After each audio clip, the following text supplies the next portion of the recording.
Vivint Smart Home doesn't answer a lot of questions up front. Their website is a little bit of a labyrinth and leads to a phone number.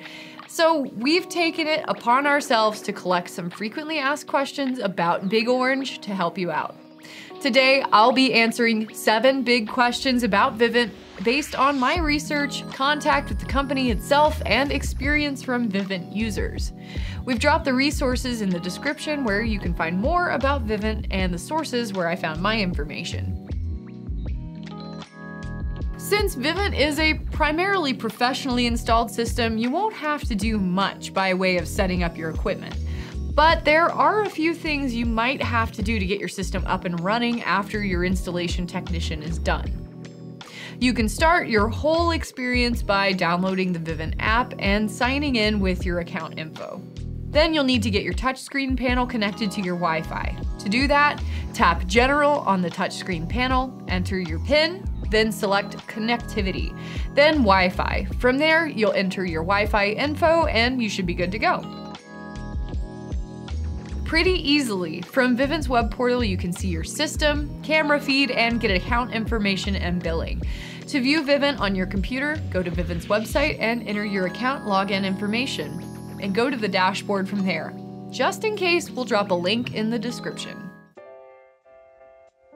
Self-monitoring with Vivint is doable, but it kind of guts the system of all the best features.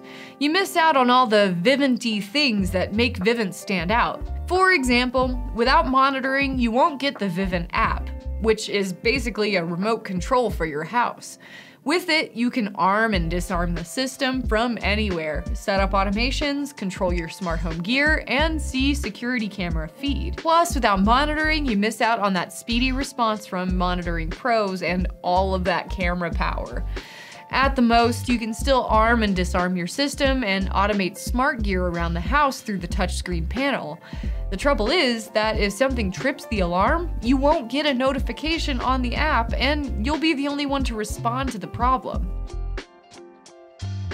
You can arm and disarm your Vivint system through the app, desktop portal, or the touchscreen panel that comes with your system. If your alarm is actively sounding, you have 30 seconds to disarm it before a Vivint Monitoring Pro will contact you through the touchscreen panel.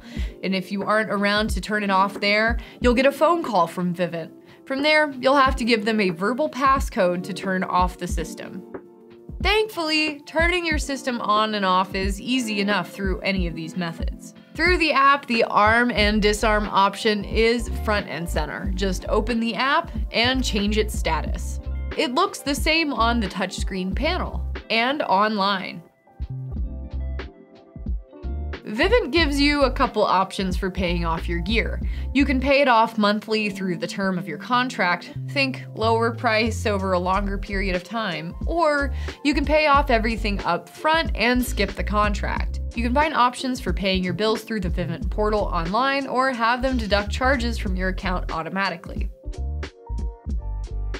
Thankfully, you don't have to leave your security system behind if you move to a new place. Vivint has 3 moving plans if you change your address.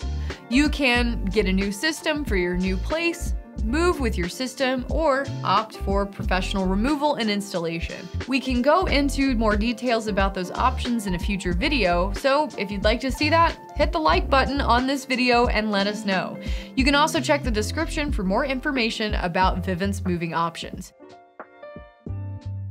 If something happens to you and you aren't able to keep your Vivint system through the whole contract, you can find someone else to take it. This works well, again, for folks who are moving. But to make that transfer, you have to make sure all your equipment is paid off first. Vivint suggests that the best people for taking over a contract are family, neighbors, friends, or other people you might know. Like, for example, the person who bought your house. If they qualify under Vivint's requirements, the transfer is free, and if not, there's a $99 transfer fee. Again, we've got a link to the source where we found this in the description, but if you're looking for more info on Vivint Transfer, call this number. Hopefully, that answers some of your questions about Vivint. We're planning on doing more FAQ videos like this about Vivint and other security brands, so drop your questions in the comments below. Hey, if you're part of the 10% of people who watched this far, or my parents, thanks for watching. Don't stop there though. We have a ton of other resources on safewise.com that you can check out, and if you like and subscribe, you'll get new videos from us every week. Thanks for watching and stay safe.